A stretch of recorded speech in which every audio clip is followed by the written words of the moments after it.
Hi, this is Rony and you are watching റോൺസർ.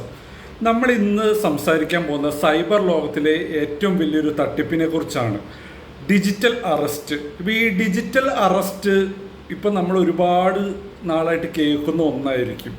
കാരണം celebrities മുതൽ IT professionals, വലിയ ബിസിനസ്മാൻമാർ, അങ്ങനെ ഡോക്ടേഴ്സ് എല്ലാവരും ഈ ക്രൈമിനിരയായിട്ടുണ്ട്. ഇപ്പോൾ റീസെൻ്റ്ലി ഇത് എസ്പെഷ്യലി നമ്മുടെ ഇന്ത്യയിൽ നന്നായിട്ട് കൂടിക്കൊണ്ടിരിക്കുന്ന ഒരു സാഹചര്യമാണ് ഉള്ളത്. അപ്പം ആദ്യം തന്നെ ഇതിനെക്കുറിച്ച് നിങ്ങൾ മനസ്സിലാക്കേണ്ട ഒരു കാര്യം, ഡിജിറ്റൽ അറസ്റ്റ് എന്ന് പറയുന്നൊരു സംഭവം ഇല്ല. എന്താണ് ഡിജിറ്റൽ അറസ്റ്റ് എന്ന് ചോദിച്ചു കഴിഞ്ഞാൽ, ഇപ്പം നമ്മളെ അറിയാത്ത ഒരു കോള് വരും, വിളിക്കുന്നത് അത് ഏതെങ്കിലും ഒരു പ്രധാനപ്പെട്ട ഇത് പറയും CBI ആണെന്നോ പിന്നെ പോലീസാണെന്നോ പറഞ്ഞ് ഒരു വിളി വരും. സാധാരണ യൂഷ്വലി ഇപ്പോൾ കൂടുതലായിട്ട് വരുന്നത് ഞാൻ മുംബൈ പോലീസാണ്, അവിടുത്തെ സൈബർ സെക്യൂരിറ്റി വിങ്ങിൽ നിന്നാണ് വിളിക്കുന്നത്, അല്ല CBI ആണ് എന്നൊക്കെ പറഞ്ഞാണ് കോള് വരാറ്. കോള് സാധാരണ ഒരു അൺനോൺ നമ്പറിൽ നിന്നാണ്, മീൻസ് ഒരു ഇൻ്റർനെറ്റ് കോളായിട്ടായിരിക്കും കൂടുതൽ വരുന്നത്, അല്ലെങ്കിൽ വാട്സപ്പ് ത്രൂ ആയിരിക്കും കോള് വരുന്നത്. അങ്ങനെ സമീപിക്കുകയും പിന്നെ നിങ്ങളൊരു ക്രൈമിൽ ഏർപ്പെട്ടു, നിങ്ങളുടെ സിമ്മ് കാരണം നിങ്ങളൊരു ക്രൈമിൽ ഏർപ്പെട്ടു, അല്ലെങ്കിൽ പിന്നെ നിങ്ങൾക്കൊരു ഡ്രഗ് പാർസൽ വന്നിട്ടുണ്ട്, അത് കൊറിയർ പിടിച്ചെടുത്തു, അപ്പോൾ നിങ്ങൾ ഉടനടി കുറച്ച് പൈസ തന്നില്ലെങ്കിൽ നിയമപരമായിട്ട് നടപടി വരും, അതുകൊണ്ട് പെട്ടെന്ന് നിങ്ങൾ പൈസ അടയ്ക്കണം എന്ന് പറഞ്ഞ് ഭയങ്കര അർജൻസി അവരുണ്ടാക്കും. ആ അർജൻസിയിൽ പലപ്പോഴും വീണ് പോകാറുണ്ട്. കാരണം നമുക്കറിയില്ലല്ലോ, ഇപ്പോൾ അറിയാത്ത ആൾക്കാരെ ഈ ഡിജിറ്റൽ അറസ്റ്റിനെ അറിയാത്ത ആൾക്കാരെ സംബന്ധിച്ച് ഇവർ പെട്ടെന്ന് പാനിക്കാവും. എസ്പെഷ്യലി ഗേൾസ് കൂടുതൽ, ബോയ്സും പാനിക്കാകാറുണ്ട് ഇങ്ങനെ. പിന്നെ അപ്പം നമ്മുടെ പേടി മുതലെടുത്താണ് ഇവർ ഈ ക്രൈം ചെയ്യുന്നത്.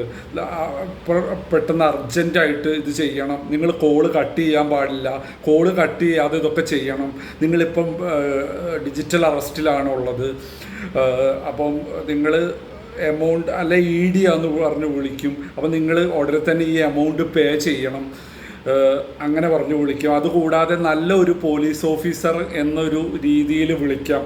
കാരണം നിങ്ങളെ രക്ഷിക്കുന്ന ഒരു രക്ഷകൻ എന്ന രീതിയിലും വിളിക്കാം കേട്ടോ. കാരണം മാം ഇങ്ങനൊരു ഡിജിറ്റൽ അറസ്റ്റ് നടന്നിട്ടുണ്ട്, അപ്പം നിങ്ങൾ ഉടനടി എമൗണ്ട് അടയ്ക്കണം, ഞാൻ നിങ്ങളെ ഹെൽപ്പ് ചെയ്യാം, കുറച്ചേലും എമൗണ്ട് അടച്ചു കഴിഞ്ഞിട്ട് പിന്നെ നിങ്ങൾക്കത് ഇതിൻ്റെ കാര്യങ്ങളൊക്കെ പ്രൊസീജിയറൊക്കെ കഴിഞ്ഞ് കഴിയുമ്പോൾ ഇത് തിരിച്ചു തരും എന്നൊക്കെ പറഞ്ഞിട്ട് ഇവർ ഈ ക്രൈം നടത്തുന്നത്. ചിലവരൊക്കെ ആധാറിൻ്റെ അവസാനത്തെ 4 അക്കം വരെ പറയുന്ന ആൾക്കാരുണ്ട്, ഫുള്ള് പറയുന്നതുണ്ട്. അങ്ങനെ നിങ്ങളുടെ ആധാർ എവിടെയെങ്കിലുമൊക്കെ ഷെയർ ചെയ്തപ്പെട്ടിട്ടുണ്ടെങ്കിൽ അതൊക്കെ മുതലെടുത്ത് ഇവർ ചെയ്യാൻ ചാൻസ് ഉണ്ട്. ചിലർ ആദ്യത്തെ 4 അക്കം പറയും.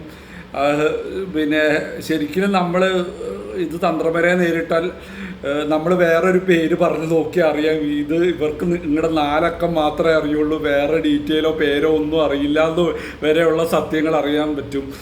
ചിലവരിത് ഫുള്ള് പറയാനും ചാൻസ് ഉണ്ട്, കാരണം അവർക്ക് വേറെ ഏതെങ്കിലും സോഴ്സിൽ നിന്ന് നിങ്ങളുടെ ഇത് കിട്ടാനും ചാൻസ് ഉണ്ട്. അപ്പം നിങ്ങൾ മനസ്സിലാക്കേണ്ട ഒരു കാര്യം, ഡിജിറ്റൽ അറസ്റ്റ് എന്ന് പറയുന്നൊരു സംഭവം ഇല്ല. ഒരിക്കലും ഒരാൾ വീഡിയോ കോളിലോ അല്ലെങ്കിൽ ഫോൺ കോളിലോ നിങ്ങളെ ഇങ്ങനെ ഡിജിറ്റൽ അറസ്റ്റ് ചെയ്യപ്പെട്ടു എന്ന് പറയുന്നത് ഇതൊരിക്കലും നിയമപരമായിട്ടൊരു നടപടിയല്ല. അങ്ങനെ എന്തെങ്കിലും ഒരു നിയമപരമായ നടപടി ഉണ്ടെങ്കിൽ ആദ്യം നിങ്ങൾക്കൊരു നോട്ടീസ് വരുമോ, കോടതിയിൽ നിന്നൊക്കെ ഒരു നോട്ടീസ് വരുമോ, അങ്ങനെയൊക്കെ അതിൻ്റെ ലീഗൽ പ്രൊസീഡിങ്സ് അനുസരിച്ചേ അത് ഉണ്ടാവുള്ളൂ. അല്ലാതെ കോളിൽ ഡിജിറ്റൽ അറസ്റ്റ് എന്ന് പറയുന്നൊരു സംഭവമൊന്നുമില്ല. അപ്പോൾ ആദ്യം അത് നിങ്ങൾ മനസ്സിലാക്കണം. പിന്നെ ചെയ്യേണ്ട ഒരു കാര്യം, ഇനി അഥവാ നിങ്ങൾക്ക് പൈസ പോകാതിരിക്കാനുള്ള ഇതാണ് നമ്മൾ ആദ്യം ചെയ്യേണ്ടത്. പിന്നെ പോകാതിരിക്കാൻ നിങ്ങൾ ഇങ്ങനത്തെ ഒരു സിറ്റുവേഷൻ വന്നു കഴിഞ്ഞാൽ പാനിക് ആകാതിരിക്കുക, ഫോണത് കട്ട് ചെയ്യുക. കാരണം പലപ്പോഴും നിങ്ങളുടെ പേടിയാണ് അവർ മുതലെടുക്കുന്നത്. പോലീസ് ഓഫീസർ, ജയില്, പിന്നെ പെട്ടെന്ന് ഇത് ചെയ്യാന്നൊക്കെ പറഞ്ഞാൽ എമർജൻസി ക്രിയേറ്റ് ചെയ്തിട്ടാണ് ഈ കൂടുതൽ തട്ടിപ്പുകൾ ഉണ്ടാകുന്നത്. അപ്പം ഇനി അഥവാ പൈസ നഷ്ടപ്പെട്ടിട്ടുണ്ടെങ്കിൽ നിങ്ങൾ ചെയ്യേണ്ട ഒരു കാര്യം എന്ന് ചോദിച്ചു കഴിഞ്ഞാൽ, നിങ്ങൾ നേരിട്ട് ഞാൻ ഈ വീഡിയോയുടെ ഡിസ്ക്രിപ്ഷനിൽ വെബ്സൈറ്റ് മെൻഷൻ ചെയ്തിട്ടുണ്ട്, ഗവൺമെൻറ് വെബ്സൈറ്റ് മെൻഷൻ ചെയ്തിട്ടുണ്ട്. അതിൽ കൂടെ പിന്നെ നിങ്ങളുടെ കംപ്ലൈൻറ്റ് രജിസ്റ്റർ ചെയ്യുക. പിന്നെ ചെയ്യേണ്ട ഒരു കാര്യം എന്ന് പറയുന്നത്, നിങ്ങൾ ഒരു ക്രൈം നടന്ന ഉടനെ, അതായത് മാക്സിമം പെട്ടെന്ന് ഇത് റിപ്പോർട്ട് ചെയ്യുന്നതാണ് എപ്പോഴും ബെറ്റർ. നമുക്കെപ്പോഴും ഗോൾഡൻ അവേഴ്സ് എന്ന് പറയും. ഒരു അരമണിക്കൂർ മുതൽ 1 മണിക്കൂർ, അല്ലെങ്കിൽ എത്രയും പെട്ടെന്ന് മാക്സിമം 1 മണിക്കൂറിനുള്ളിൽ ഇത് അതോറിറ്റീനെ റിപ്പോർട്ട് ചെയ്താൽ നിങ്ങളുടെ പൈസ കിട്ടാനുള്ള ചാൻസ് കൂടുതലായിരിക്കും. പിന്നെ നിങ്ങൾ ഇപ്പം നമുക്ക് പുതിയ റൂളൊക്കെ വന്നിട്ടുണ്ട്. നിങ്ങളുടെ ബാങ്കിൽ നിന്ന് പൈസ ഇതേപോലെ ഫ്രോഡിൽ നഷ്ടപ്പെട്ട് കഴിഞ്ഞാൽ ബാങ്കും ഒരു കാരണത്തിൽ ഉത്തരവാദിയാണ്. പണ്ടത്തെ പോലെയല്ല, ഇപ്പോൾ അങ്ങനെ ഒരു ഇതുണ്ട്, നിങ്ങൾക്ക് കുറച്ച് പൈസയൊക്കെ തിരിച്ചു കിട്ടാനുള്ള ചാൻസസൊക്കെ കൂടുതലുണ്ട്. അപ്പം അങ്ങനെയും ഓപ്ഷൻസ് ഇന്നത്തെ കാലത്തുണ്ട്. അപ്പോൾ ഇതേപോലുള്ള ഫേക്ക് കോളിൽ ചെന്ന് പെടാതിരിക്കുക. 1930 എന്ന് പറയുന്ന നമ്പറിൽ നിങ്ങൾക്ക് വിളിച്ചത് റിപ്പോർട്ട് ചെയ്യാനുള്ള ഒരു ഇതുണ്ട്. അങ്ങനെ പാനിക്കാകാതെ കാര്യങ്ങളെ നേരിടുക എന്നുള്ളതാണ് ഇതിലുള്ള ഏറ്റവും വലിയൊരു ഓപ്ഷൻ.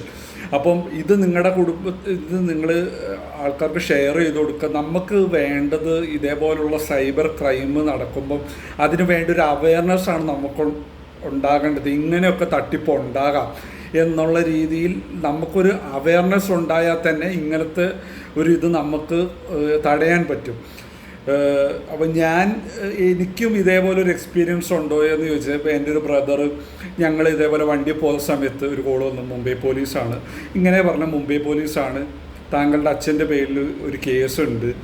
അപ്പം അവനിത് ഏതാണ്ട് ഇതിനെക്കുറിച്ചൊക്കെ കുറച്ച് ഐഡിയ ഉള്ള ആളായിട്ട് അവർ പറഞ്ഞു, നിങ്ങൾ ഇങ്ങനെ ഒരു പ്രശ്നമുണ്ടെങ്കിൽ നിങ്ങൾ നേരെ അത് അറിയിക്കേണ്ട കേരള പോലീസിനെ അല്ലേ, അല്ലാതെ മുംബൈ പോലീസിൽ എന്താ ഇതിന് കാര്യം എന്ന് ചോദിച്ചാൽ അവൻ നല്ല കറക്റ്റായിട്ട് ഹിന്ദിയിൽ നല്ല അടിപൊളിയായിട്ടുള്ള മറുപടി കൊടുത്തു. അപ്പം എല്ലാവരുടെയും സിറ്റുവേഷൻ ഇങ്ങനെ ആവില്ല. എസ്പെഷ്യലി പെണ്ണുങ്ങളെയൊക്കെ സംബന്ധിച്ച് അവർ പെട്ടെന്ന് പാനിക്കാവും. അപ്പോൾ അങ്ങനെ പാനിക്കായിട്ടാണ് പലപ്പോഴും ഈ പ്രശ്നങ്ങൾ നടക്കാറ്. അപ്പോൾ അത് നിങ്ങൾ ശ്രദ്ധിക്കുക.